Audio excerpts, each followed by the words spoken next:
Hoy es 1 de junio del 2022.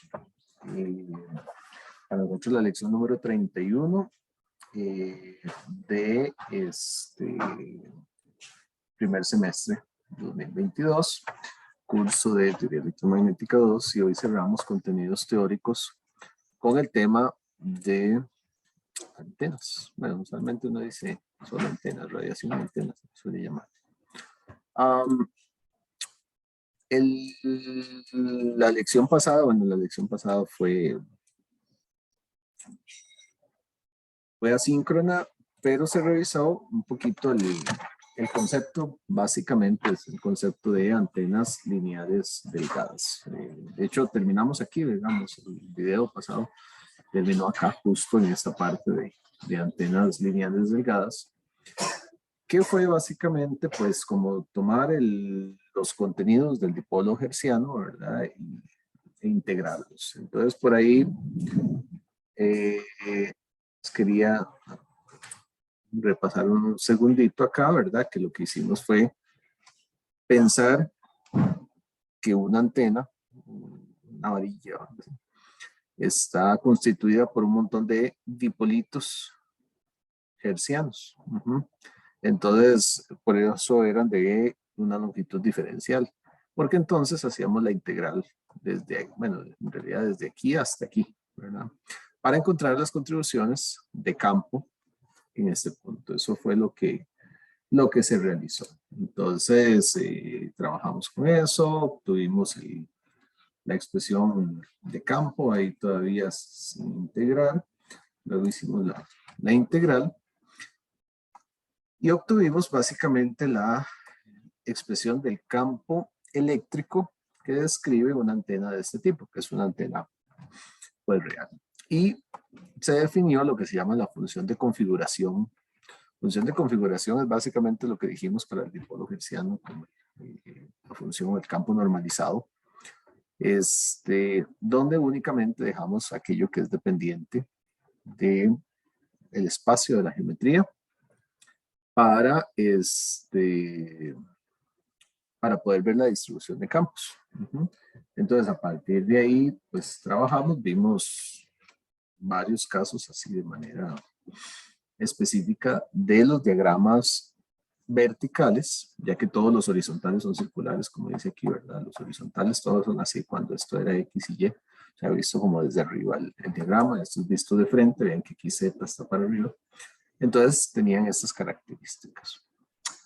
Y aquí fue donde quedamos. De estos diagramas, el que tiene un brazo, o el brazo de lambda cuartos, recuerden que estamos hablando de una antena. Entonces aquí es, bueno, esto es H y esto es H, ¿verdad? O sea, estos que tenemos, y siendo de lambda cuartos, todas las antenas de lambda medios, al final de cuentas, ¿verdad? Todas las antenas de lambda medios. Eso, pues, lleva a que esto se le llame un dipolo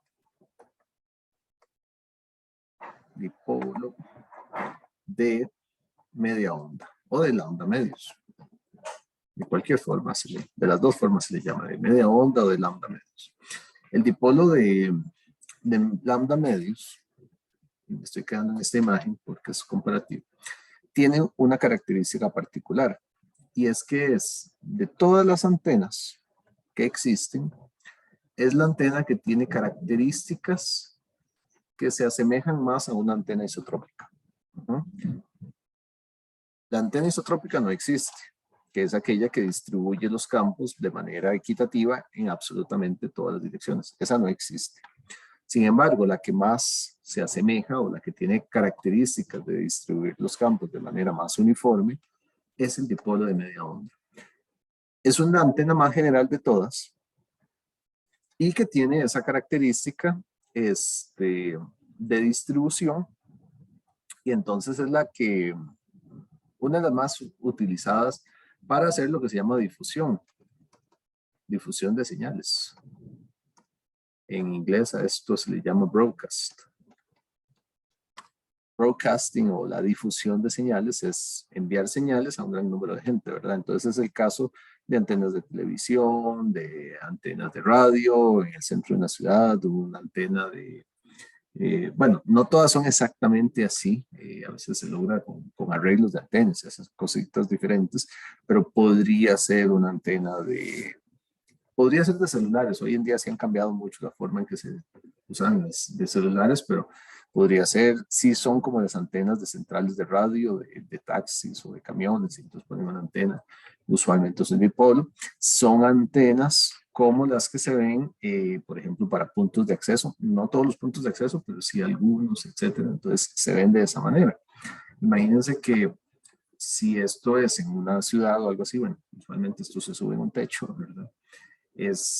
Pero uno se puede imaginar que la antena está ahí y entonces la ciudad se expande aquí, ¿verdad? Horizontalmente. Entonces uno encuentra, digamos, las casas, los edificios, los vehículos. Bueno, difícil dibujar un vehículo. Supongo que eso es un vehículo. La gente, etcétera, ¿verdad? Entonces, lo que hace esta antena es que proporciona un mayor alcance, usualmente. Por lo menos un mayor alcance geográfico, una mayor área a la redonda. Uh-huh. Eso es cuando, pues, ese es el objetivo, ¿verdad? Cuando el objetivo es, hay objetivos distintos, hay objetivos como, por ejemplo, a veces solo irradiar una parte, o, por ejemplo, cuando es un radioenlace, es algo de punto a punto, ¿verdad? A veces nada más queremos tener una antena que vaya directo a otra antena, entonces ahí más bien queremos altísima direccionalidad para ir de un lado al otro. En esta tenemos una difusión, por ejemplo, lo que les decía, un punto de acceso. Entonces, tiene uno un salón, una sala de conferencias, entonces puede poner un punto de acceso con una antena de estas en el centro, entonces irradia de esa forma. Entonces, por eso es que es una antena muy utilizada. Es la antena más básica, por así decirlo. Entonces, se suele estudiar. Es la antena que se suele estudiar. Aquí tenemos la función de configuración de esa antena, ¿verdad? Es el caso especial para H igual lambda cuartos, o más que especial, específico, para que la antena tenga una longitud total de lambda medios. ¿Ok? Entonces, en ese caso, como aquí aparece el factor beta H ya habíamos visto, es 2pi sobre lambda, es beta, y se multiplica por H, ¿verdad? Entonces, cuando lo multiplico por H de lambda cuartos, se me cancelan los lambda, y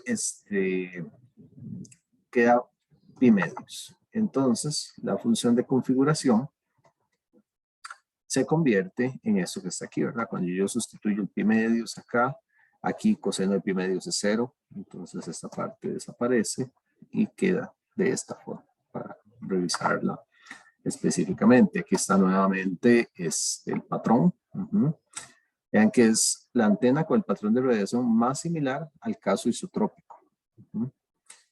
Y por eso la importancia, la popularidad de esta antena. Por eso es que se ve así. El campo lejano específico de esta antena es sustituyendo esto, ¿verdad? En la ecuación que ya teníamos. Entonces, se pone así. Es lo mismo para el campo magnético, ¿verdad? Nada más que multiplicado ahí por un eta sub 0. El vector de Poynting promedio, si lo quiere ver uno, ¿verdad? Bueno, se puede ver así o se puede ver con el E al cuadrado. Ahí sí se hacen algunos manejillos ahí con este eta sub 0, se manejan los números para que queden ahí números un poquito diferentes, pero esa es la potencia que ella tiene. Estas expresiones creo yo que es importante que las tengan, que las añadan al formulario. De hecho, lo que voy a hacer es resaltar eso, nada más ponerlas en un cuadrito para que se vean más claritas esas ecuaciones, porque sí es común que en problemas se diga, bueno, se está trabajando con un dipolo de media onda y se pide algo respecto al campo, algo respecto a la potencia, etcétera, ¿verdad? Entonces, ya estas expresiones se dan como conocidas, sea que ustedes las deben conocer. Entonces, por ahí les tengo. Ok, vamos a ver a la luz de esta antena, o para este caso específico, vamos a ir calculando algunas características particulares. Entonces, bueno, por un lado, para conocer la potencia total radiada, lo que hemos llamado como PR de la antena, pues podemos integrar sobre la densidad de potencia en toda la esfera. Donde dice toda la esfera, es que consideramos que la antena está aquí, ¿verdad? Queremos saber cuál es la potencia que ya está emitiendo al medio. Usualmente pues va a ser al aire, ¿verdad? Eso en todas direcciones. Entonces, para hacer ese cálculo, básicamente lo que se hace es plantear una esfera a su alrededor y calcular sobre el área de la esfera. Por eso es que integramos sobre esto, ¿verdad? Porque recuerden que esto es watts sobre metros cuadrados.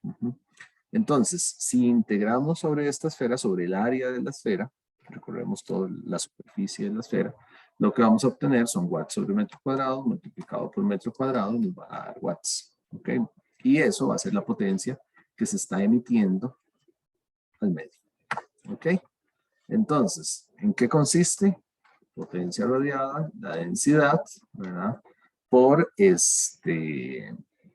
por el área. Entonces ahí hay un diferencial de área que se toma en cuenta. Hay que hacer una integral. Aquí es importante recordar esto lo ven como en cálculo superior, en un lugar así. Hay que hacer la integral sobre toda la esfera. Recuerden que estamos hablando de que esto, bueno, siempre tenemos como referencia el eje cartesiano por facilidad. X, Y, Z es como lo estamos viendo, donde los ángulos son phi y aquí es zeta. Entonces, a la hora de hacer la integral, integramos. Bueno, hay varias maneras de verlo, pero veámoslo aquí. Primero aquí de zeta, de 0 a pi, ¿verdad? ¿Por qué? Porque mover de zeta de 0 a pi es bajar aquí hasta la mitad de la esfera, ¿verdad? Bueno, hasta la mitad por aquí, ¿verdad? Pi es 180 grados, ¿verdad? Entonces es hacer un barrido, una línea. O sea, moverse de 0 a pi en zeta es moverse desde 0 hasta aquí, que son pi, 180 grados. Y es esto. Entonces, trazar una línea por acá, ¿verdad? Imagino eso es como si fuera un arito, ¿verdad? Que uno baja por ahí. Y después se hace el barrido en 2pi en la variable phi, ¿verdad? Entonces, ese arito que está ahí, lo desplazamos, le damos una vuelta completa, pues por acá, ¿verdad? Le damos la vuelta completa aquí, los 360 grados. Y se recorre todo el área. Eso, importante, yo creo que esto lo ven como en cálculo superior, una cosa así. Sin embargo, siempre es importante decirlo que uno como que instintivamente siempre quiere hacer aquí de 0 a 2pi, pero si hacemos de 0 a 2pi, es extender esto, darle una vuelta completa y luego mover el arito, ¿verdad? Entonces, si lo movemos también desde 2pi, vamos a recorrer 2 veces el área, ¿verdad? Entonces, solo una de las dos es, ¿verdad? Si yo lo hiciera así, sí podría ser de 0 a 2pi la variable cita, pero el otro tendría que moverlo de 0 a pi. Okay, entonces, nada más la justificación de los límites que es importante. Resolviendo esa integral, ahí, para la potencia radiada, queda así. Algo que yo les comenté es que usualmente quedan integrales complicadas. Los problemas de antenas, eso es una constante casi. Para las antenas más simples, pues las integrales no son tan súper complicadas, pero antenas, modelos más complejos, usualmente lo que se hace es que ante integrales que son complicadas, lo que se utilizan son aproximaciones numéricas y eso es bastante común en esta área. De hecho, uno ve a veces un paper, por ejemplo, de una antena que están experimentando y tienen estructuras ahí medias complicadas, quedan integrales rarísimas, entonces lo que hacen es pura aproximación numérica. Porque muchas veces son integrales indefinidas, etcétera, entonces que son complicadas.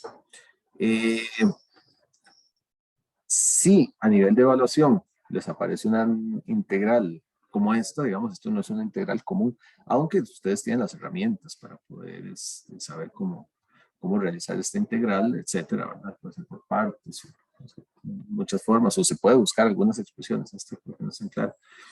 Pero si aparece algo así, nosotros les damos la solución de la integral o les damos alguna aproximación numérica y ya para que la tengan. Detalles que no se tienen que preocupar, digamos, por esas integrales ahí medias complicadas.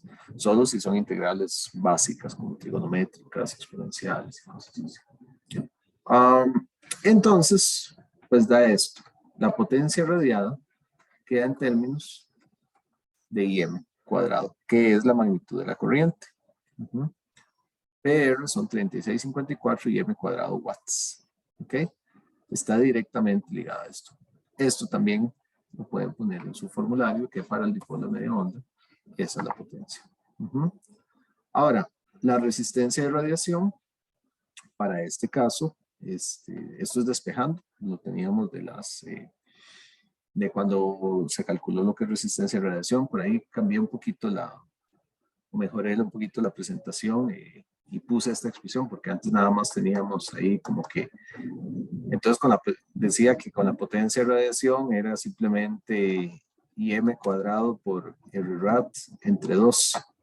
Yo ya le puse la expresión ahí para que también ponga ahí el formulario, ¿verdad? Entonces, la ventaja de esto ahora es que vean que cuando sustituimos PR, se cancelan los IMs cuadrados. Se van a cancelar. Ahí están.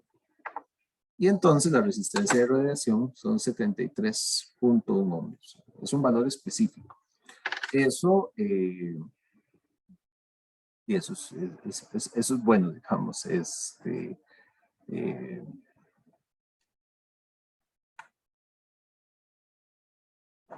Tener un valor específico. ¿Por qué? Porque yo les decía que la resistencia de radiación, así es como se ve.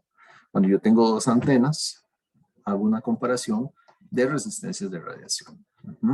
Al hacer la comparación, la que tenga mayor resistencia de radiación implica una mayor capacidad de esa antena para emitir radiación al espacio, o sea que puede radiar más potencia, ¿verdad? Y si no, pues para los modelos equivalentes de las antenas, ¿verdad? Entonces cuando uno ve la antena, nada más se pone algo así, ¿verdad? Pero en realidad es un circuito, ¿verdad? Entonces usualmente la antena tiene una impedancia aquí propiamente en la antena y tiene la resistencia de radiación. ¿Verdad? Y lo que nos interesa es pues, precisamente eso que está ahí. Entonces, bueno, 73.1 ohmios es un valor importante porque en ocasiones se les pone a comparar y se les dice, bueno, calcule para esta otra antena, calcule algo, ¿verdad? Compárela en relación con el dipolo de media onda. Entonces, bueno, ya saben un poquito a qué se refiere. Esto suele ser un parámetro, a veces vienen las hojas de datos de algunas antenas, entonces por eso ahí es relevante. La intensidad de radiación, R cuadrado por la densidad, ¿verdad? La intensidad de radiación va a ser máxima en cita igual 90. Eso es bastante claro, digamos, en la expresión. Por cierto, aquí no está la densidad, pero sí la teníamos de acá, ¿verdad? Entonces, uno se fija que en cita igual 90, este valor se hace máximo. Bueno, aquí tal vez no es tan... Bueno, yo creo que aquí sí es claro, ¿verdad? Bueno, de repente no es tan claro porque hay un coseno y un coseno acá, ¿verdad? Entonces, para ver hacia dónde converge o hacia dónde, cuál es el valor, probablemente haya que aplicar L'Hopital, no sé cómo para hacerlo clarito, pero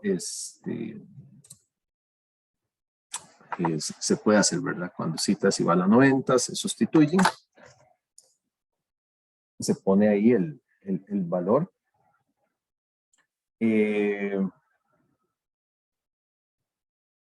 Y entonces queda que la intensidad máxima es 15 y m cuadrado sobre pi. Nuevamente para el formulario, tenerlo por ahí.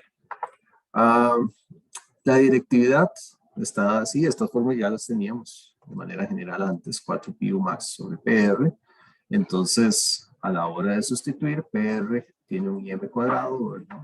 Muy bien, 60 y m cuadrado, ¿verdad? Al multiplicar 4pi por esto, ¿verdad? Se va a ir un pi por acá, 4 por 15 son 60 y m cuadrado, PR son 36,54, se cancela esto, D es 1.64 en unidades lineales. Unidades lineales. Esto es la directividad, que es la ganancia directiva en la dirección donde es máxima, ¿verdad?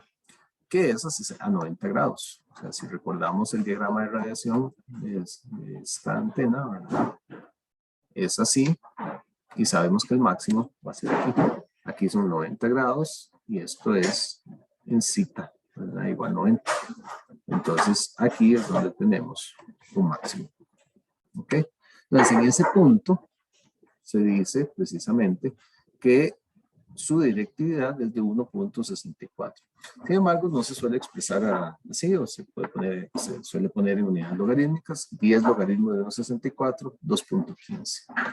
Este valor es relevante. A nivel de antenas, este es un valor relevante por un motivo. Esta es la antena, el dipolo de media onda, que tiene las características más similares a la antena isotrópica. Ya lo había dicho cuando vimos los patrones y hablamos de la antena isotrópica, que la antena isotrópica tiene una directividad de 0 dB, ¿verdad? O dBis. dBis porque se compara contra esto, ¿verdad? Esto para la isotrópica, ¿ok? ¿Cómo es la isotrópica? Bueno, la isotrópica es asumiendo que ella envía toda la potencia, ¿verdad? Como en una esfera, o sea que en cualquier distancia, en cualquier dirección, a una distancia fija que yo mida la potencia, siempre obtengo el mismo valor, ¿verdad? Ese es el valor de la isotrópica. Entonces, recuerden que se comparan esos valores. Entonces, cuando yo comparo el de la isotrópica, siempre los valores, la relación me va a dar 1, o sea, me va a dar un D igual 1, que el logarítmico se convierte en 0 dB. Isotrópica, esa antena no existe. Pero dentro de las antenas que sí existen, el dipolo de media onda es la que tiene las características más uniformes de todas. Y esa tiene 2.15 dB. Esta que está acá es la ganancia más baja de una antena. Ninguna antena tiene una ganancia más baja. Entonces se convierte en un valor de referencia a nivel de ganancias de antena. Es un valor de referencia. O sea, y eso es algo que tienen que saber. Son de esas cosas que como ingenieros tienen que saber a la hora de ver antenas, ¿verdad? Una hoja de datos, etcétera. Saber que no pueden obtener nada menor a 2.15 dBi. O sea, nadie les va a ofrecer nada nunca de un dBi, de 2 dBi, etcétera, ¿verdad? 2.15 es lo más bajo que existe. No hay nada más bajo que eso. Entonces, se convierte en un valor de referencia a conocer, ¿verdad? Entonces, por eso es que este valor es tan relevante y que lo tengan claro. O sea, tenganlo por ahí y sepan que eso es lo que va a encontrar. En cualquier otra antena va a encontrar una ganancia mayor. Usualmente son mayores. Hablando de esto, generalmente, qué sé yo, una antena ya con una directividad, por ejemplo, unos 6 dBi, ya eso es una antena que se dice que tiene una directividad alta. Recuerden que cuando uno sube, con solo subir 3 decibeles, uno sube el doble de potencia, ¿verdad? Entonces ya una de 6 dBi quiere decir una antena que tiene la capacidad de concentrar energía el doble de intenso que el dipolo de media onda en su dirección donde da el máximo, ¿verdad? Eso es lo que quiere decir. Pero el 6 dBi ya es grandecillo, ¿verdad? Ya uno ahí se puede aventurar a pensar en que es una antena con un patrón de radiación bastante más achatadito. Podría ser con lóbulo, podría ser con 2 también, no sé, habría que ver. Pero ya eso es grande.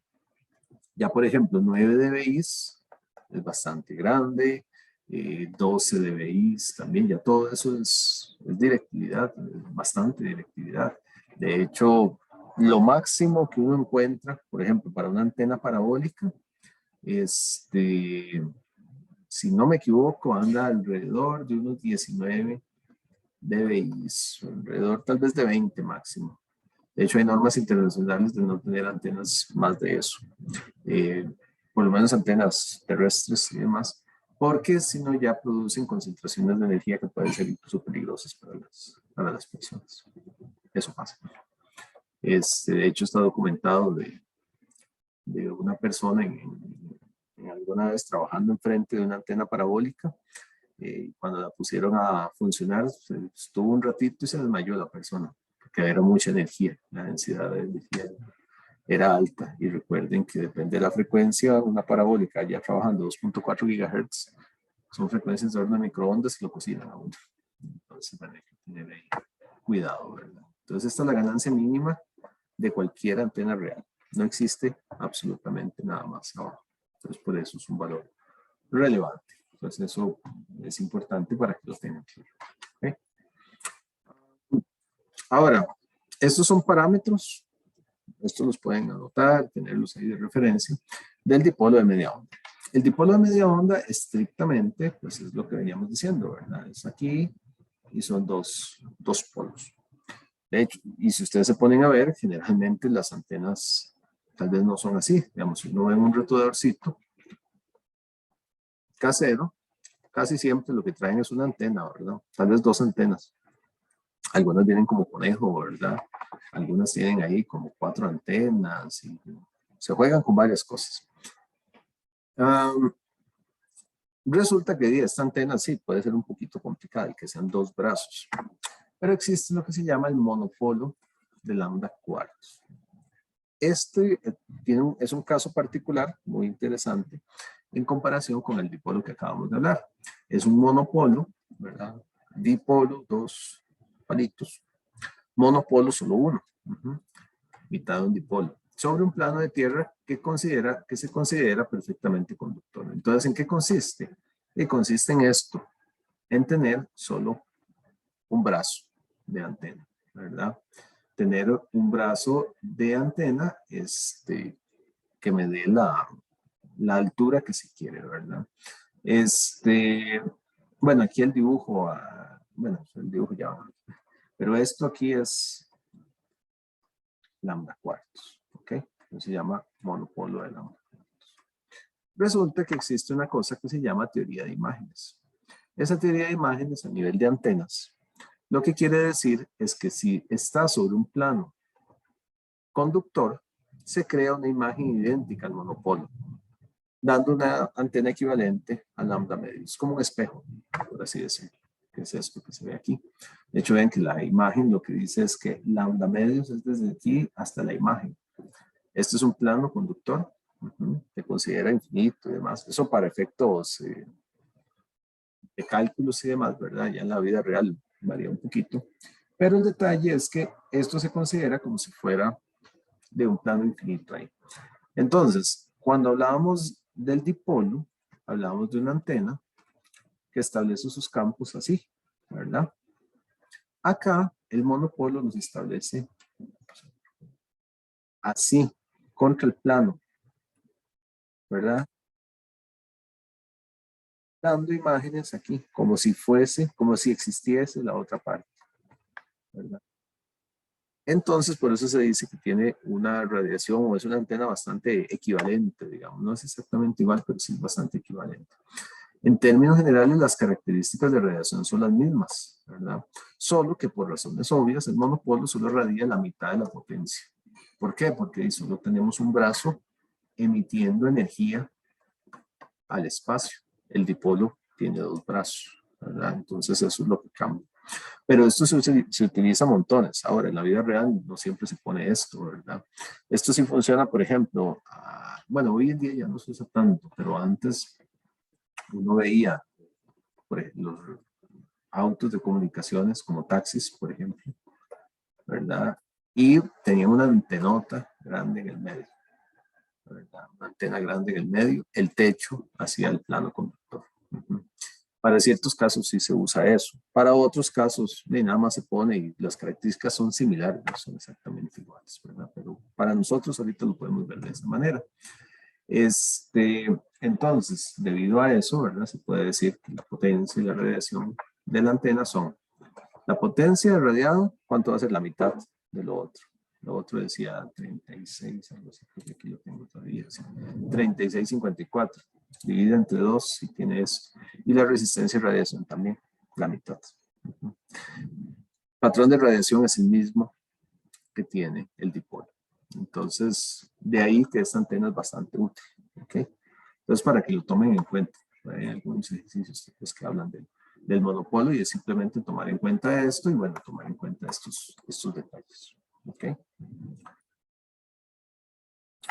Bien, otra antena popular es lo que se llama la antena de lazo o la antena en inglés, ¿verdad? O de cuadro pequeño también se le llama, que es una pequeña espiral así, ¿verdad? Es un arito que está ahí. Usualmente esta es una antena que se puede estudiar más desde el punto de vista del campo magnético. ¿Por qué campo magnético? Porque ven que aquí viene la corriente, viene la línea de transmisión, viene la corriente, regla de mano derecha, ustedes la conocen, ¿verdad? Entonces, viaja por acá, entonces vamos a tener campo magnético. Muchas veces se estudia un poquito más desde ese punto de vista, pero al final de cuentas es similar, tener ahí los valores en el punto P. Tiene como utilidad práctica como una antena indicadora de la dirección que proviene de la radiación y eso es bien interesante. ¿Por qué? Si ustedes se acuerdan de lo que es Faraday, cuando uno ve la ley de Faraday, la inducción, una de las cosas que uno ve con Faraday es que la inducción es máxima si el área perpendicular o el que incide un campo o es máxima cuando el área es perpendicular. Si no, hay que buscar la componente que incide normalmente ahí, ¿verdad? Entonces eso complica un poquito, pero eso es máximo cuando es así. O sea, si yo tengo un campo que viaja así, campo magnético en estos casos, y yo le pongo un elemento así totalmente perpendicular, un área, la inducción va a ser máxima. Entonces vamos a tener una inducción electromagnética, o sea, se inducen voltajes y corrientes en la superficie conductora, si se está a 90 grados, ¿verdad? Aquí. En el momento en que yo ponga un área aquí que no esté perpendicular, sino que la pongo así, digamos, no sé, difícil esto dibujar. Para mí es difícil, pero bueno, por aquí más o menos está torcida, ¿verdad? Y su elemento perpendicular va para allá. Bueno, ahí hay que ponerse a jugar con el ángulo, multiplicar por cosenos, etcétera, ¿verdad? Entonces se pierde un poquito. Bueno. Entonces esta antena sirve mucho como para detectar proveniencia de campos. ¿Por qué? Porque como hay una dependencia directa del área, imagínense en la antena que usted la agarra como si fuera una raqueta de tenis, una cosa así. Y entonces, hay una radiación que llega, pero uno no sabe de dónde llega. Digamos, yo estoy aquí y yo sé que llega radiación. No sé de dónde viene, pero viene, ¿verdad? Digamos que la radiación está llegando aquí, ¿verdad? Entonces, yo tomo la antena como si fuera una raqueta, ¿verdad? Y la empiezo a mover. Y tengo un detector, obviamente, de campo. No me interesa saber cuánto es el campo, el número en volts metro. Lo que me interesa saber es que conforme yo voy moviendo esa raqueta, por así decirlo, esa antena, ¿verdad? De lazo, cuando yo tenga la antena de manera total, con el área totalmente perpendicular a la intensidad, yo sé que voy a tener la máxima la máxima inducción. Entonces, en el momento en que yo ponga así mi antena, yo lo estoy dibujando así como fuera cuadradito, ¿verdad? Pero que la componente perpendicular sea para allá, entonces voy a tener la máxima inducción. Entonces, si yo tengo esto conectado a un aparatito, ¿verdad? Como una escala, entonces esto viene aquí, viene la antena por ahí. Yo sé que no aparece una antena, pero tengan imaginación. Entonces tenemos esto y le ponemos una aguja, ¿verdad? A esta cosa, una aguja que se mueva por ahí. Entonces, cuando tenga la máxima inducción, eso es un voltaje al final de cuentas, ¿verdad? Cuando llegue al máximo, sé que logré capturar la dirección de donde viene la onda. Ahora, para saber si viene de arriba hacia abajo o de abajo hacia arriba, de la muevo, ¿verdad? Para arriba o para abajo y también, ¿verdad? Porque la energía se vaya tomando. Entonces sirve mucho para eso, una antena de lazo, para detectar la proveniencia de ondas electromagnéticas. Para eso puede servir, claro, hay muchas antenas más, porque bajo el mismo principio, un platito parabólico, ¿verdad? Yo tengo aquí el plato parabólico, entonces él también, ¿verdad? Recibe los rayos así perpendicularmente, también va a ser máximo, entonces también se puede, pero bueno, eso es una posible utilidad. Bueno, esta antena en particular, sus expresiones de campo lejano, aquí ya no vamos a estar deduciendo todas. El proceso es similar y si no, pues también por tiempo no lo tenemos, pero esta es la expresión. Pueden guardarlo, esta está por ahí en SADIC, pues que tiene esa expresión. Bueno, el campo magnético, ¿verdad? El área S, que se menciona aquí, es el área de la esfera con n vueltas, ¿verdad? Entonces, S se ve así. Ese S debería estar en un cuadrito también. Porque es un valor importante, ¿verdad? Donde ρ, aquí está indicado ρ, ¿verdad? ρ es el radio que se tiene ahí. Entonces, en el vacío, eta se convierte en 120 pi, ¿verdad? Entonces, se puede escribir un poquito la expresión de manera un poco más sencilla en ese caso. R es la distancia a la que se está, que ahorita estoy viendo una pequeña inconsistencia, siempre vengo trabajando con R mayúscula, aquí dice R minúscula, nada más voy a, es la misma R, pero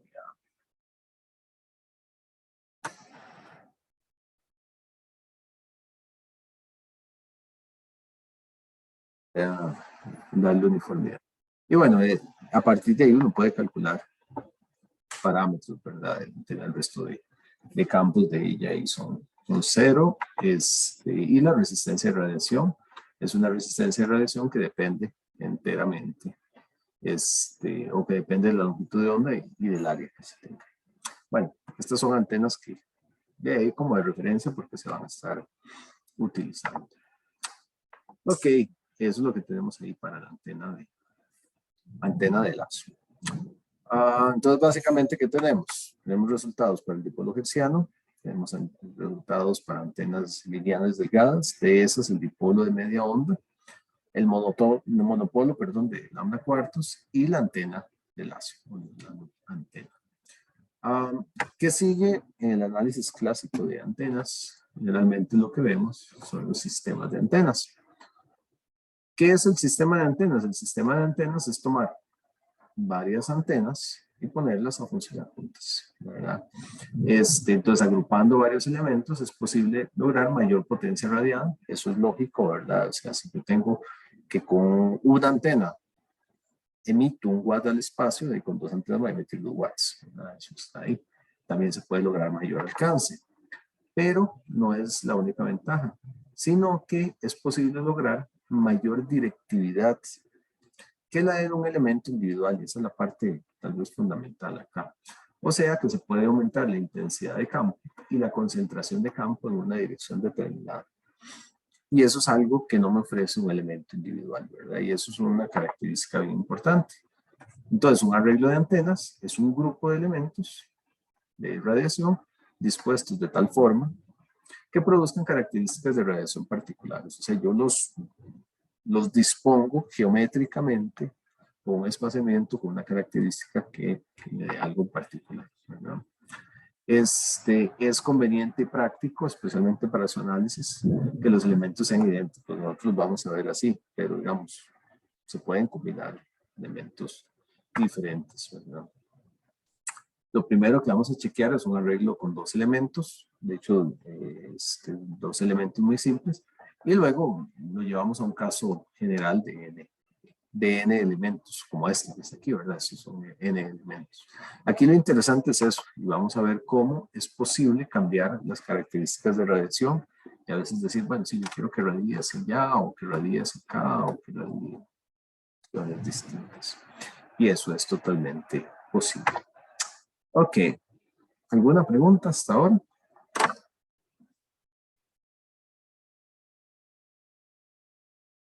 Bien, hagamos la pausita acostumbrada.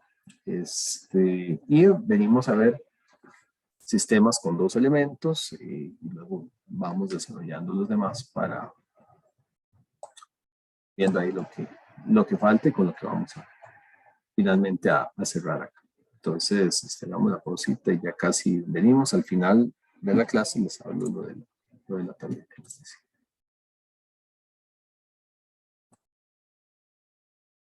Seguimos para ver lo que son los sistemas de antenas.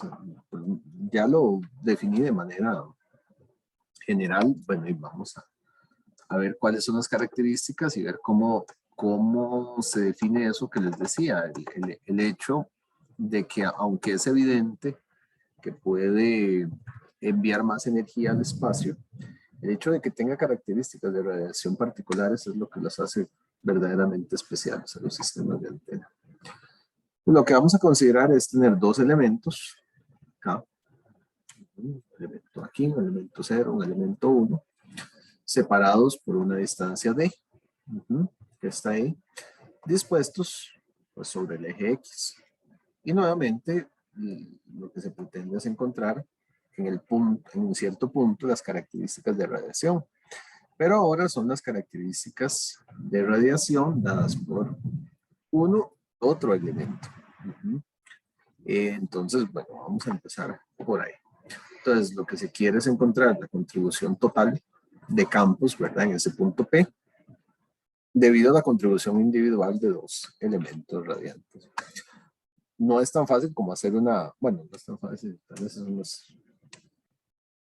no está bien decir que sea fácil, pero no es hacer una integral, porque para hacer una integral necesitaremos infinita cantidad de elementos ahí, ¿verdad? ¿No?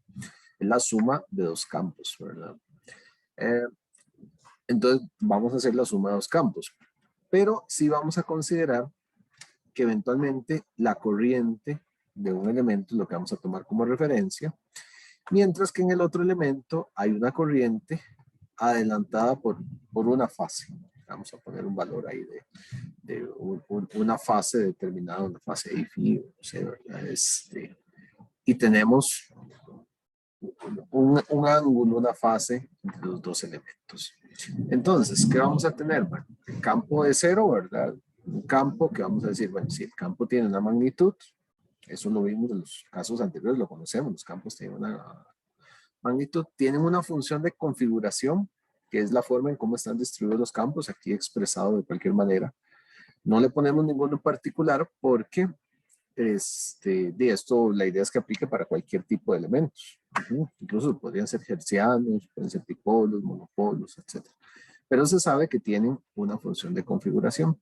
Y todos los casos de antenas tienen una atenuación inversamente proporcional con la distancia, que es lo que se ve aquí, R0, y una fase dada por E a la menos J beta R0. Eso es conocido de la propagación de campos. El campo 1 va a ser lo mismo, ¿verdad? Como es el mismo elemento, la misma intensidad, la misma función, este es inverso a R1, porque es el otro elemento. La misma fase, bueno, pero con R1, ¿verdad? Este es con R0, este es con R1. Y adicionalmente se introduce el efecto que puede tener un cambio de fase particular.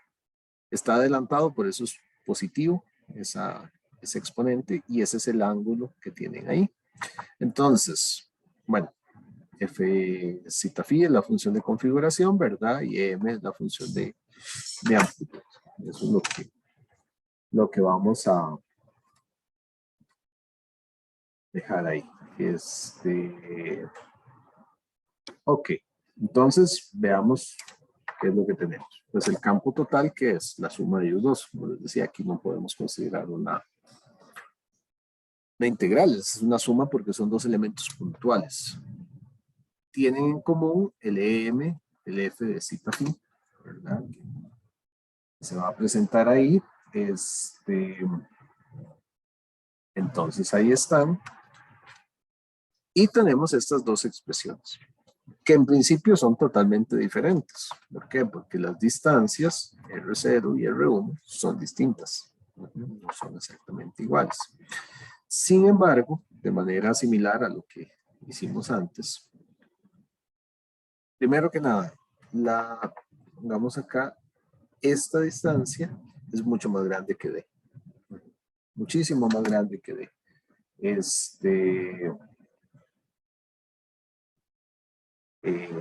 Entonces, esa distancia es muchísimo más grande que D. Es un campo lejano. Entonces podemos decir que para magnitud, R1 es igual que R0. Y es igual a ese valor que vamos a tener ahí de referencia. Sin embargo, para fase, igual que como lo hicimos antes, pues decimos que hay una pequeña diferencia. Eso también lo hicimos anteriormente, ¿verdad? Entonces decimos, bueno, si aquí hay una pequeña diferencia, entonces este ángulo, ¿verdad? R1 es R0 menos este pedacito, ¿verdad? Entonces, si este es el ángulo, sería la referencia, bueno, depende cómo lo veas, si es R1, R1 es más corto, ¿verdad? Pero entonces esto sería, esto es con el coseno este de phi que vamos a manejar por D, ¿verdad? Que es la distancia que tenemos ahí. Entonces, R1 es más corto, ¿verdad? R0 menos D. Con el coseno, bueno, y un sen de zeta, pues por la altura, ¿verdad? Ahí. Siempre es otro naranja. Hay que considerar también este zeta que baja hacia allá. Es parte de la regla. Entonces, bueno, así es como se ve. Y eso es lo que vamos a considerar para el caso de la fase. Entonces, esta expresión a nivel de magnitudes se igualan, ¿verdad? Pero a nivel de fase sí hay diferencia. Entonces, bueno, consideramos solo un R0. Listo. Lo sacamos a factor común, dividimos aquí entre R0, todo bien. Sacamos al factor común E a la menos J beta R0. Eso lo hicimos antes. Y entonces, aquí va a quedar un 1 y aquí va a quedar el beta por R1, ¿verdad? Ese beta por R1, ¿verdad? Entonces por R0 en su parte salió, pero lo que se multiplica por D, seno de zeta y cos de phi, sí queda aquí, ¿verdad? Queda ahí esa parte. Y luego, pues la fase que tenemos. Esa es la expresión. Y resulta que, bueno, esa expresión que está ahí, bueno, mantenemos aquí la magnitud, ¿verdad? Todo esto igual, todo esto igual. Se puede expresar, digamos, si uno usa Euler, por ahí, puede jugar un poquito con la expresión. Se define este término acá. Y ese término está ahí. Eso es para cortarla un poquito, ¿verdad? Es lo mismo. Beta de sen de zeta cos de phi. Más este gamma que está acá. Eso nos lleva a que podemos escribir la expresión de campo, ¿verdad? Se puede escribir de esta manera. Generalmente lo que interesa son las magnitudes. Eso es lo que interesa. Entonces, a la hora de sacar la magnitud, y esto siempre es magnitud, ¿verdad? Esto va a ser magnitud. Este 2 lo traemos para acá, lo sacamos acá. Entonces nos queda la magnitud de la función de configuración y la magnitud de este término que está aquí. Esto, la magnitud es 1, ¿verdad? Entonces, esto aquí, la magnitud es 1, entonces eso no es tan relevante. Vean que aquí unimos este aquí, ¿verdad? Ahí quedó unido, por eso es que quedó aquí sumado. De esa manera. Ok. De los términos anteriores, entonces, bueno, ¿qué tenemos ahí?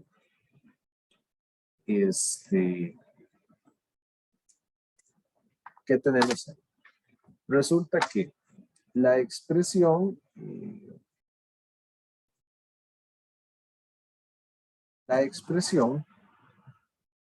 F de cita phi, ¿verdad? Es la función de configuración de los elementos individuales.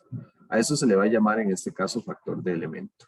O sea, cuando venimos acá, decimos, veis, sí, vean, tenemos esto y eso proviene de los elementos. ¿Ok? Entonces, ¿está bien? El otro término, porque si vemos la expresión acá, voy a borrar un poco las rayas que le hice para limpiarlo, marcar otras cosas. Vemos que todo esto es constante. Aquí tenemos factor de elemento y este otro que también tiene características espaciales y además de la fase, ¿verdad? A este se le va a llamar factor de grupo, se le llama o factor de sistema también. Factor de grupo, factor de sistema, ese término que está ahí. Y depende de la geometría. ¿Por qué de la geometría? Porque depende de que está ahí, ¿verdad? Y de la fase, ¿verdad? Entonces depende de la geometría, amplitudes, fases relativas y excitaciones de los elementos. Entonces es muy interesante lo que vemos acá. Tenemos una expresión que tiene la multiplicación de estos dos.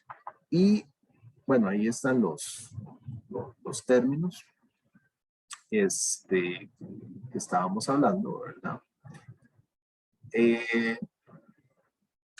Entonces,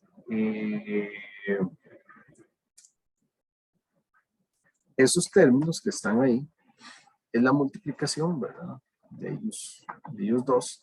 Y entonces se define lo que se llama el principio de multiplicación de diagramas. Ese principio de multiplicación de diagramas lo que dice es que, y es como leer esta ecuación, ¿verdad? Vean lo que dice. La función de configuración del sistema de elementos idénticos, ¿verdad? La función de configuración es la que me dice cómo están descritos los campos, ¿verdad? Cómo se distribuyen los campos. Entonces resulta que la función de configuración del sistema de elementos idénticos está descrita por el producto, o sea, la multiplicación, y está la multiplicación, del factor de elemento, que es este, factor de elemento, multiplicado por el factor de sistema, o factor de grupo. De sistema o de grupo, no quieren llamar. Nuevamente, esto es una constante. Entonces, ¿a qué nos lleva eso? A algo muy interesante, es que, por ejemplo, si yo tengo esto así, y este es el factor de elemento, este es el factor de elemento, y este es el factor de sistema, de funciones, el patrón total de radiación de ese sistema es la multiplicación de ellos dos. Entonces, cuando yo multiplico estos dos, ¿qué me encuentro? Vean que, por ejemplo, yo veo que este equivale a 0. Este no, pero el otro sí, ¿verdad? Pues cuando yo multiplico por 0 me da 0. Entonces, ¿qué puedo imaginarme a nivel general? Bueno, hacia arriba, y va a ser parecido, ¿verdad? Tal vez se acorta un poquito, una cosa así. Hacia acá, este es un poquito más arriba al 0, ¿verdad? Entonces, lo va a mover, ¿verdad? Y un poquito, va a quedar algo ahí, probablemente quede ahí como un pedacito, ¿verdad? Algo ahí, no sé. Y luego este queda partido a la mitad por este que está aquí, ¿verdad? Entonces le hace como un recorte ahí. Y bueno, esa cosa es totalmente simétrica, bueno, y como una flor más o menos. Básicamente lo que tenemos es que el 0 de este se multiplica aquí, ¿verdad? Y me da 0. Entonces este me lo parte aquí. Ahora, dibujos precisos de esto, obviamente se necesita ya un sistema de graficación. Sin embargo, es posible por lo menos tener ideas generales. Si yo conozco el factor de elemento y conozco el factor de sistema, yo puedo tener una idea general de cómo queda el patrón general. Este principio de multiplicación de diagramas, pues siempre se suele ver, se suele trabajar ahí, entonces tómenlo en cuenta, ¿verdad? Tómenlo en cuenta. Usualmente se pregunta, es muy común que se les dé así como un diagrama de factor de elemento, otro factor de sistema, y bueno, haga un esbozo de cómo quedaría la función de configuración o el patrón de radiación del grupo. Eso para que lo tomen en cuenta. Y es muy usual que se pregunte, y incluso a veces teóricamente salen preguntas del principio de multiplicación de diagramas. Ok, entonces algunos casos, factor de elemento, factor de sistema, nuevamente es chequear un poquito, ¿verdad? Ven que este tiene 0 arriba, entonces me va a hacer que aquí haya un 0, abajo no, ¿verdad? Entonces uno ahí más o menos que puede decir, dice, arriba tiene que tener 0, entonces va a tener como con lóbulos, este tiene ceros para acá y este no, ¿verdad? Entonces va a tener así como acá, hacia abajo va a mantener el lóbulo y el otro algo así, por ahí. Ese es el caso. Vean ese factor de elemento, factor de sistema, estos son muy similares. Entonces me va a dar algo nada más un poquito más largo, tal vez. Entonces es el principio de multiplicación de diagramas. Casi siempre hay alguna preguntita corta, a lo mucho. Bueno, de vez en cuando no hay algún problema de desarrollo. Hay que desarrollar algo y hay que llegar a eso. Entonces eso para que lo tomen en cuenta. Que es un principio importante. Ahora, los resultados anteriores los podemos llevar a un sistema lineal uniforme general. ¿Qué es eso? Un sistema de elementos, básicamente. N elementos conectados, ¿verdad? Sobre una línea recta, que están alimentados por una corriente de igual magnitud, todos ellos, ¿verdad? Y un cambio de fase progresivo uniforme por elemento. Entonces, esto que está acá es el caso general. Ese es el caso general, donde podemos tener n elementos, va desde el elemento 0 hasta el n-1, ¿verdad? Como empezamos en 0, llegamos hasta el n, en ese caso. Todos distanciados uniformemente, una distancia d, y con un cambio de fase uniforme y progresivo. ¿Qué quiere decir uniforme y progresivo? Bueno, hay un cambio de fase entre cada elemento contiguo igual, ¿verdad? Entonces, de aquí es el cambio. Se gamma. Luego aquí 2 veces. Y ahí va, ¿verdad? Va a ir creciendo. Y luego, lo mismo, lo que se quiere encontrar la contribución en un punto lejano. Cómo se ve el cambio en un punto lejano. Entonces, en este caso, en el plano horizontal, ¿verdad? El factor de sistema normalizado, no vamos a ver todo el desarrollo, pero se puede ver de esta manera. Aquí el factor de sistema se llama ahí como la función A, que depende de un término pues similar al que estábamos manejando antes.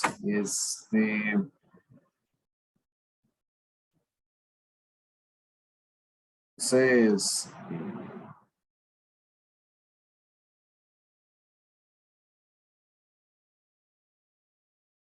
ok, entonces básicamente eso es lo que tenemos ahí. Bueno, sustituyendo términos exponenciales se hace una progresión geométrica, se puede escribir de esta forma. Entonces se puede decir que el factor de sistema de un sistema lineal de n uniforme de n elementos es este que está acá. La función A, magnitud, que es la que interesa. Aquí se sustituye esto por Euler y bueno, se trabaja un poquito, se llega a esta expresión, donde es muy relevante el número de elementos. Y bueno, aquí está el término, ese psi, que está ahí en esa función. Ahora, ¿de qué depende la forma de ese factor de sistema? ¿De qué depende cómo queda el valor final? va a depender de la distancia de separación de los elementos y de la fase. Muy fuertemente depende de ellos. Entonces, bueno, este es para un sistema lineal uniforme de elementos, en términos muy generales. Si se lleva para un arreglo de 2 dipolos Hertz, es este el valor. Este nada más se los dejo ahí de referencia para dipolos de Hertz. Se los dejo de referencia nada más para que lo tengan por ahí, lo adjunten al formulario. De hecho, el semestre pasado entró una preguntita de esto. Y se usaba esta expresión que deben de tenerla. Es una expresión, digamos, conocida.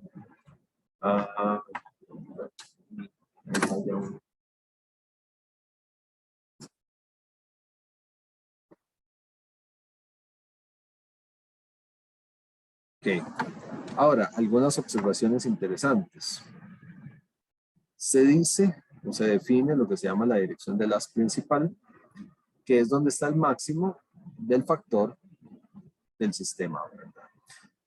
En este caso es cuando por este psi sea 0. Y eso se da, entonces cuando yo quiero hacer 0 eso, ¿verdad? Hay que hacer igual a 0 esto, ¿verdad? B de 0. Lo que implica que ese coseno tiene esta expresión. Básicamente eso es lo que tenemos. Entonces, lo interesante de eso es que uno puede eventualmente calcular hacia dónde quiere la dirección del haz principal, ¿verdad? ¿En función de qué? De la distancia y de la fase progresiva entre elementos, ¿verdad? Generalmente, pues uno pondrá la distancia, calcula la fase, pone la fase, calcula la distancia, o los va ajustando, ¿verdad? Porque obviamente aquí uno puede establecer esa dirección que está ahí.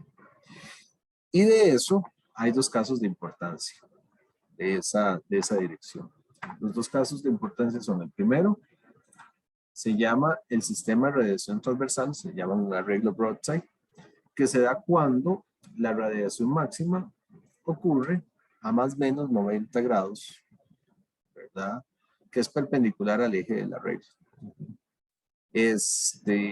Para lo cual se requiere usualmente que los cambios de fase sean 0, o sea que todos los elementos están en fase, ¿verdad? Porque si yo vengo aquí, si yo hago 0 los cambios de fase, lo que me da 0 es los 90, ¿verdad? Entonces, en ese caso,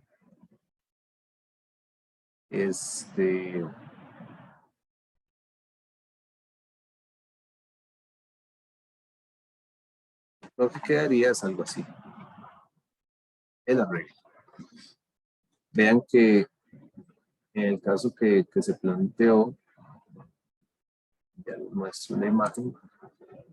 Vean el ángulo aquí lo estamos midiendo de aquí hacia arriba, entonces 90 grados es para arriba, ¿verdad? Y menos 90 es para abajo. Entonces, aquí, de lo que estamos hablando es que un arreglo broadside, es como se le conoce, es cuando el patrón de radiación está o hacia arriba o hacia abajo.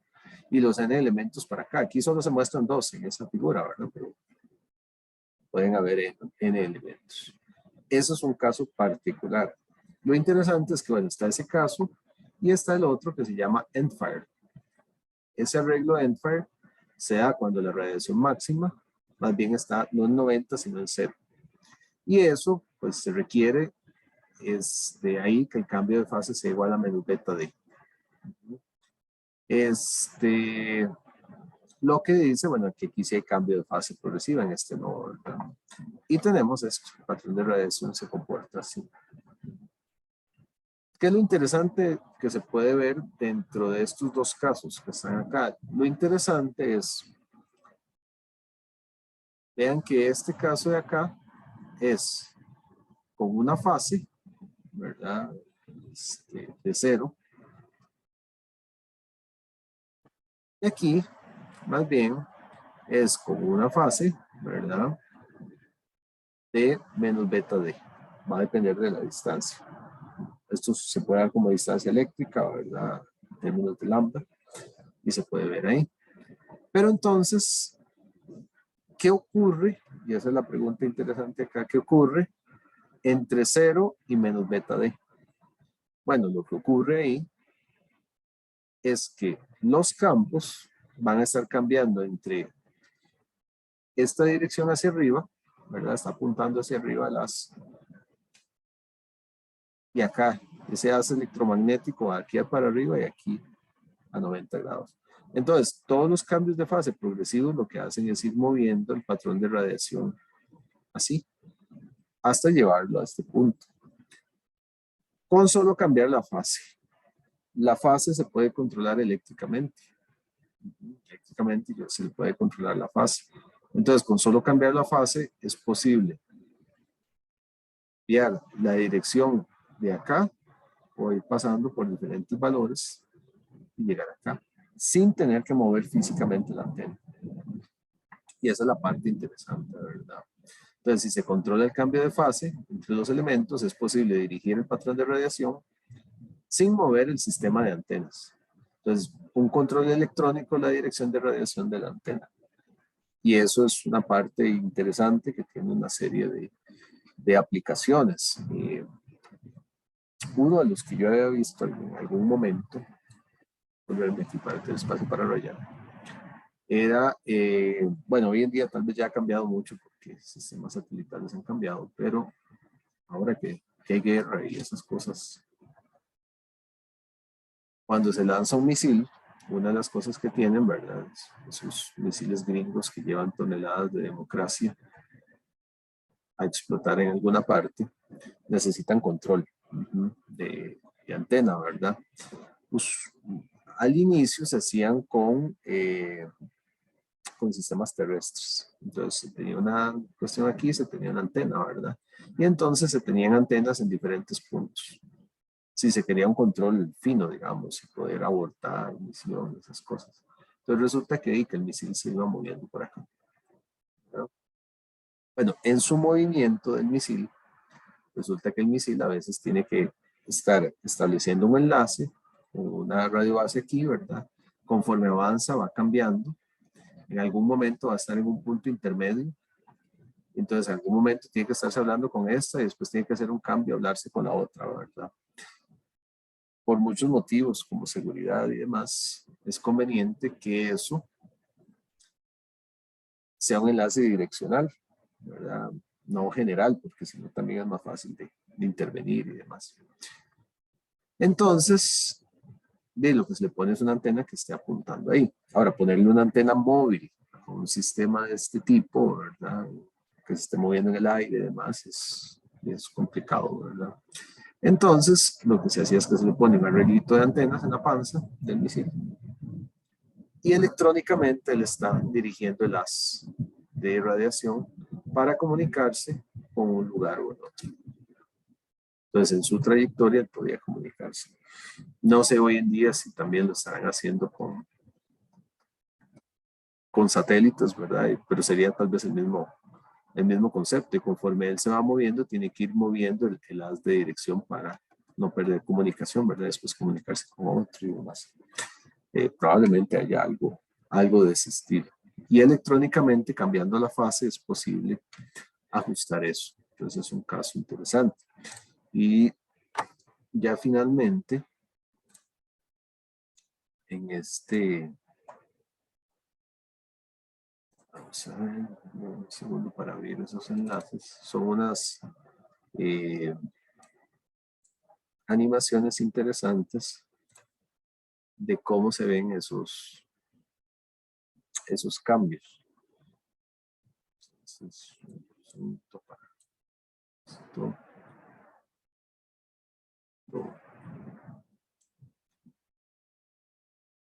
Mejor que lo vean mejor. Acá. Entonces, bueno, ahí tienen ustedes, ¿verdad? Los enlaces, pueden ver con calma, pero ven que aquí dice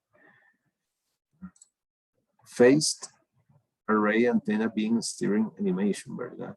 Entonces vean, relative phase difference, la diferencia de fase relativa, ¿verdad?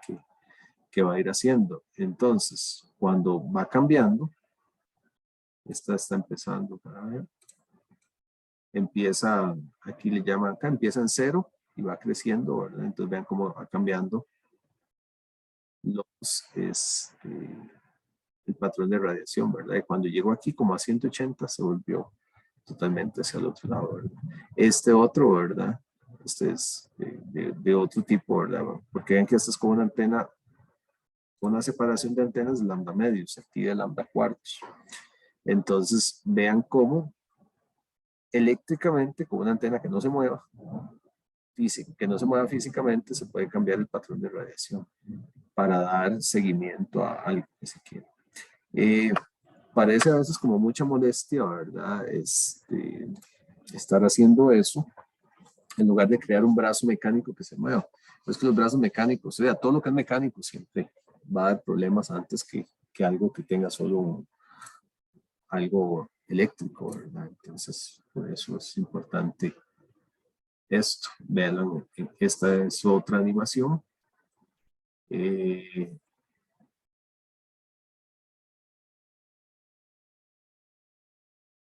Tal vez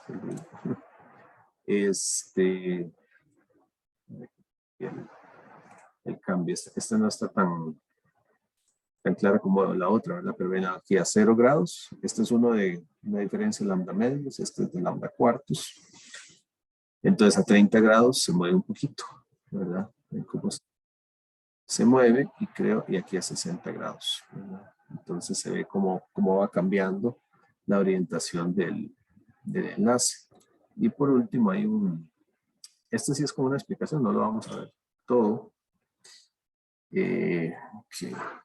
Venga, un segundo. Empezó a parpadear la electricidad acá. Ahí viene. Este es un videito que es interesante, que muestra el mismo concepto. Entonces, ahí lo pueden ver. Explica ahí como la fase, por ejemplo, de gotas cayendo y demás, ¿verdad? Entonces, como la manera en que caigan gotas, después lo pone por ahí, si van cayendo grupos de gotas, ven aquí lo que les decía, aviones, controles de control y demás. El video es bonito, son 5 minutos, no es tan extenso, ¿verdad? Entonces, la oportunidad de, con un arreglo de antenas, lograr patrones definidos, ¿verdad? Entonces, ya que con el arreglo se pueda poner en una o en otra dirección. Bueno, aquí juegan con ese asunto, ¿verdad? Pero es el mismo concepto. Entonces ahí ponen gotas cayendo y ponen gotas cayendo y los van desfasando también para ver cómo van cayendo. Entonces estos patrones son como lo que se tendría ahí, ¿verdad? Entonces,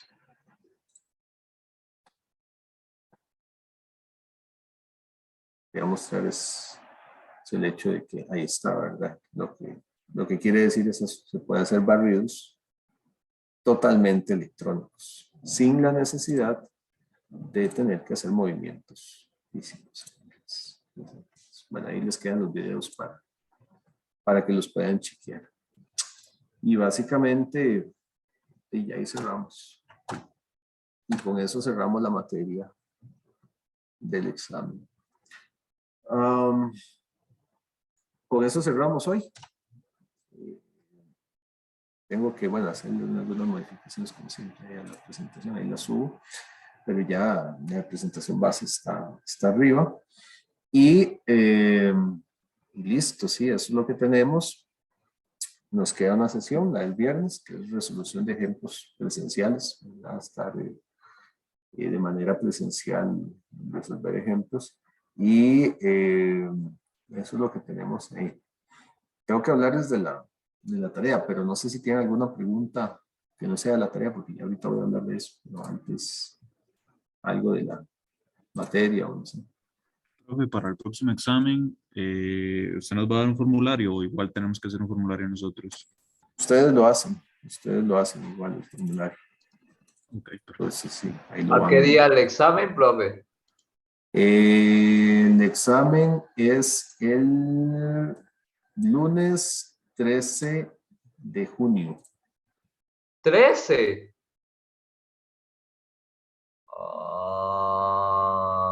en la mañana. Lunes 13 de junio. 13. Y Eso es profe, de... Ujú.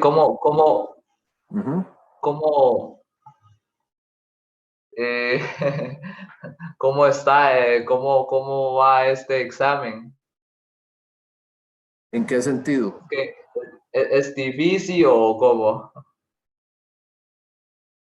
Yo pensaría que es más fácil que el primero, pero En eso serio, es que la segunda parcial, que yo viendo muchas temas, entonces tengo ruido para todo, ¿verdad? Y es... Ujú. ajá, esa mayoría, la segunda parcial mayoría es como formulario, algo, o cómo. El segundo parcial tiene muchos ejercicios bueno, o suele tener por lo menos un problema de desarrollo de carta de Smith, un problema de antenas casi siempre. Eso es lo que tienen usualmente. ¿De cómo? Es que se cortó, no escucho. Usualmente tiene un problema de carta de Smith, de líneas de transmisión con carta de Smith, y tiene un problema Ajá. de antenas, de problemas de desarrollo. Y luego hay problemas cortos de guías de onda, de líneas de transmisión, de antenas. Ah, Ujú. ok. Y ese Sí, último tema, lo que vimos hoy, de está antenas. difícil. Antena. Ah, Mm, Porque caso de uso. sí, yo viendo hoy como lo mismo en TEM 1, No, pero es ¿o diferente, no? es diferente Es lo que se ve en diferente. Temuno, sí, es Más diferente. sencillo. No sé. No sé. Bueno, bro. Ok. Les iba a comentar respecto a esto, ya les doy la palabra, que ya les puse en el TEC digital, acá donde dice prácticas, ahí les puse los problemas de segundos parciales previos de los dos últimos años, de los años de pandemia, que esos que se hacían en ClassMarker, entonces bueno, es un poquito fácil ahí, entonces ahí tienen bastantes problemas de examen, ahí están. Hay muchos que se ven repetidos porque en ClassMarker los poníamos como en el mismo y le poníamos alguna diferencia, pero acá hay muchos, tienen mucho para practicar. Entonces ahí hay un montón de problemas, de carta de Smith, también de antenas. Vean, por ejemplo, la que hablábamos hace un rato. Entonces, ahí está en el TEC digital. Entonces, ahí lo pueden ver, ¿verdad? Aquí las preguntas de segundos parciales. Eso está ahí. ¿Ok? Pero el Entonces, profe no trae la solución. no tienen solución. Me pueden Ah, preguntar y yo con gusto ahí les voy dando, pero sí, eso no tienen la solución. No están editados Jay, así. Jay, profe, seguro no entiendo nada, ninguno. ¿Cómo? Seguro nada, o sea, no saben hacer ninguno. Para eso está consulta. La otra semana yo voy a estar dando consulta. Entonces, también. Ok. Está bien, Ujú. profe, voy a Ok. ver. Gracias. Ok. De igual manera, bueno, tengo que actualizar un poco, ¿verdad? Pero aquí también están algunos problemas. Algunos, bueno, están de los mismos, ¿verdad? Pero bueno, por ahí hay algunos problemas también que les sirven de referencia y el viernes en clase presencial, bueno, sí vamos a chequear algunos problemas de este tipo. ¿Alguna otra pregunta? Vi como que alguien había abierto el micrófono. No sé si alguien más o no. Bueno, entonces les hablo de la tarea. Acá mismo en el TEC digital se dice tareas. Está esta que dice tarea 2. ¿En qué consiste? Bueno, yo sé que me atrasé un montón en en lo que es la asignarles esto. Entonces es algo muy sencillo, es muy fácil. Creo yo que está bastante sencillo y bastante positivo para ustedes, me parece a mí. Que es que en relación con los proyectos que hicieron, ¿verdad? Yo les marqué ahí, les hice observaciones. Entonces, mira, tengo que modificar esto aquí. Tomé como base, es que estoy haciendo algo parecido para el grupo de comunicaciones y lo tomé como base lo que escribí para ellos y aquí tengo que quitarles algo. Esto hay que quitarlo de acá. Ahorita lo hago y los subo. De hecho, voy a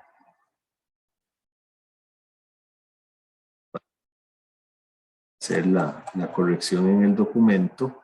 Que no era. Entonces, pero bueno, ¿en qué consiste la tarea? Ahí mis disculpas. Cambio básicamente, tengo que cambiarlo porque sí se me fue.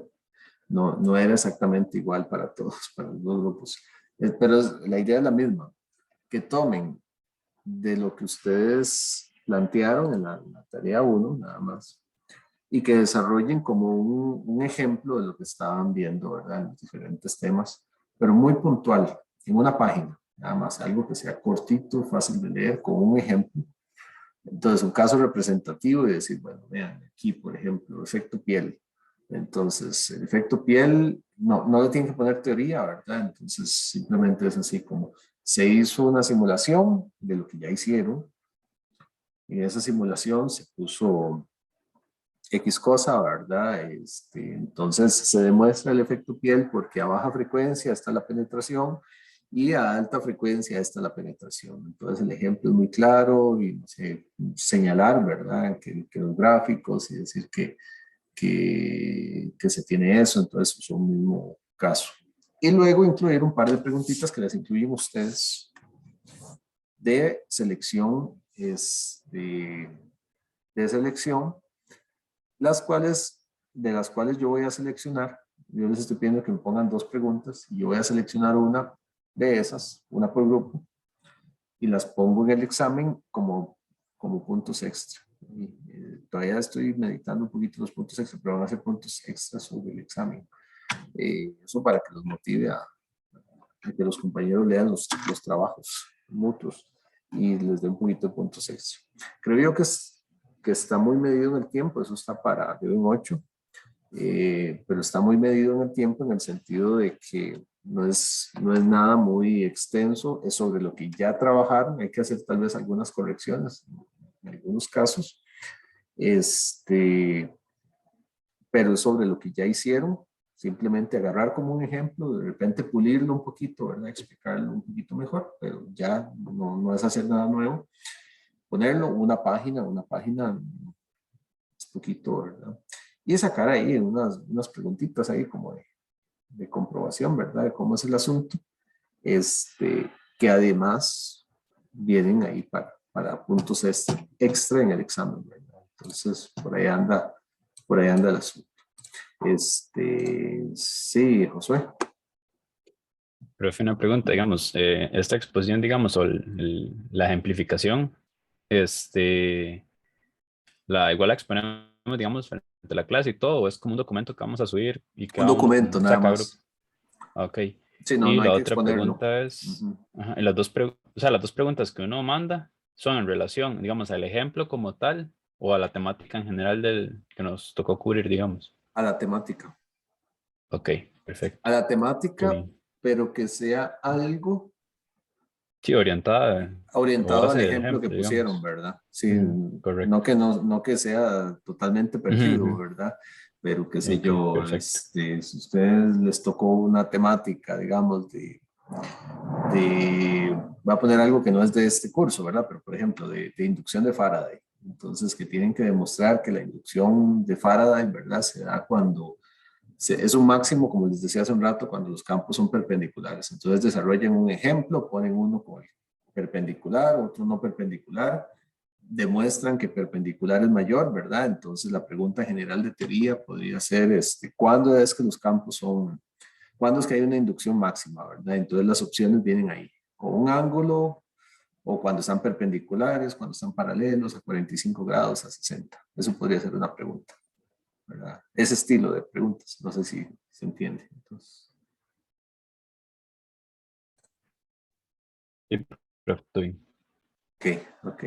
Eric, creo que. Sí, profe. Digamos, por Ajá. ejemplo, como para que me quede más claro, el del trabajo de nosotros fue dispersión. Nosotros lo que hicimos fue unas simulaciones en MATLAB para sacar las gráficas de beta en función de la frecuencia.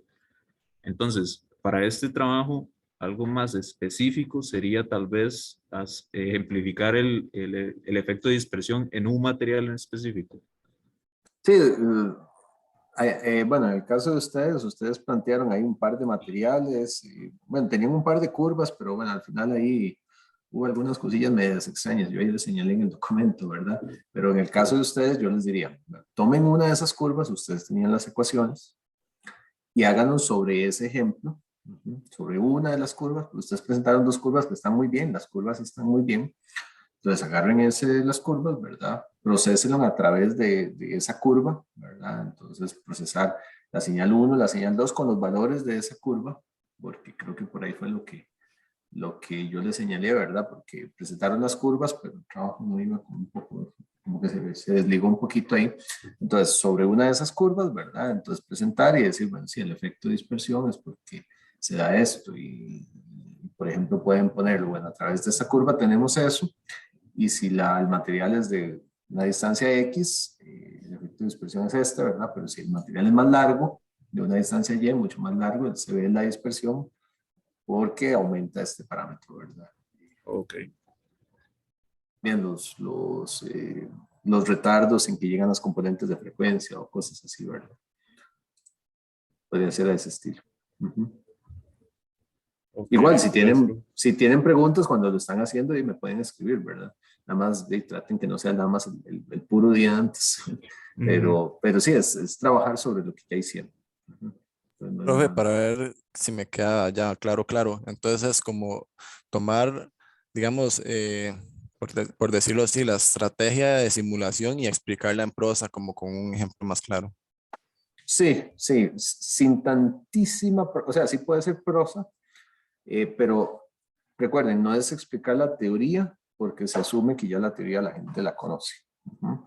Entonces, es como tomar el ejemplo en particular, y decir, bueno, para demostrar, digamos, lo que me decían hace un momento, la dispersión, para demostrar la dispersión se toma, este es el material dispersivo, la curva se ve así, esta es la ecuación, entonces le aplicamos dos tonos alrededor de esta frecuencia, y se obtiene esto, ¿verdad? Y entonces la separación de componentes espectrales es un delay de esto, y si la línea es más larga, por ejemplo, ¿verdad? Y le ponen, no sé, una línea habría que ver los resultados, pero que si yo le pongo una línea de 500 metros, tenemos esto, de 1 kilómetro tenemos esto, con lo que se ve el efecto de que con la distancia la dispersión crece un montón, ¿verdad? Una cosa así.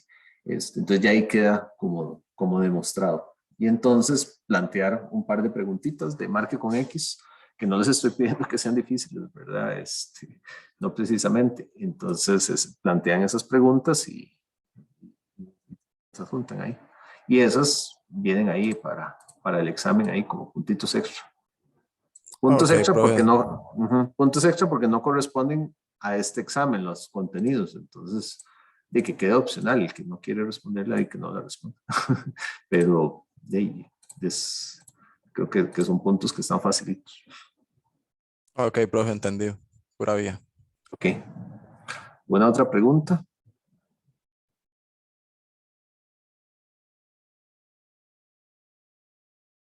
Bien, entonces con eso cerraríamos hoy y nos estaríamos hablando entonces para el próximo viernes, clase presencial, cerrar con ejemplos y listo, ¿verdad? Entonces, que les vaya bonito, que pasen bonita tarde, que estén muy bien y nos hablamos y cualquier duda ahí me están contactando. Hasta luego. Listo, Muchas hasta gracias, luego, profe. profe. Muchas Igualmente. gracias. Bueno, hasta luego. Que estén bien.